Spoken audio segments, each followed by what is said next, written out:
This is a true story. It happened to a friend of mine. Ryan was in charge of designing integrated security systems.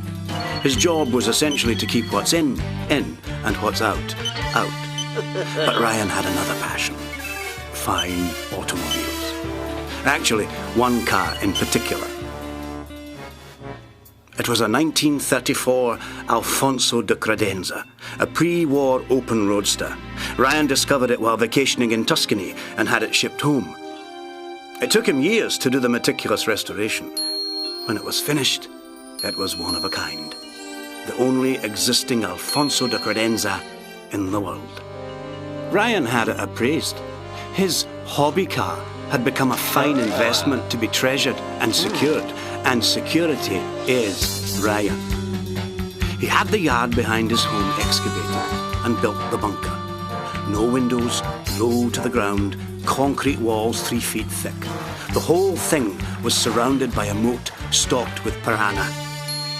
Inside was the de Credenza. Ryan always backed the car in. He thought it looked dramatic, sitting there, poised for a quick getaway. Then he placed clamps made of tempered steel through the wheels of the car and bolted them into the concrete.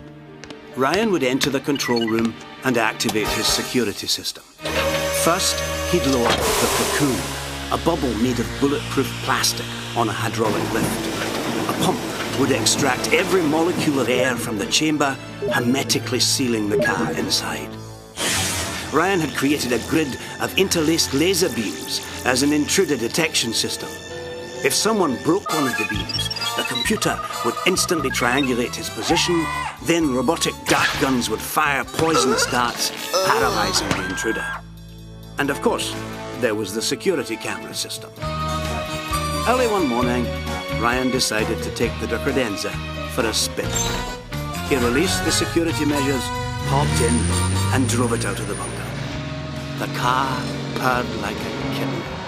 After giving the neighbours an eyeful, he parked it safely back in the bunker, and then he trotted off to catch the commuter train to work. Arriving home that afternoon, Ryan flipped on the security camera.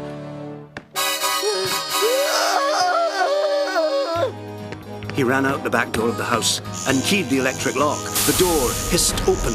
He was in. Then he froze, just a micromillimeter from the laser grid. One slip and he'd look like a slice of Swiss cheese. He carefully made his way to the control room. The car was there, bolted to the ground, sealed in the airtight cocoon, guarded by the dart-firing cobras of the laser grid. But it was backwards, sitting nose in. Someone had moved his car. Ryan went over the de Credenza with a fine tooth comb, and he found it in the ashtray. A tiny ball of paper, almost hidden from sight. Ryan got a pair of tweezers. He didn't want to get fingerprints on the evidence.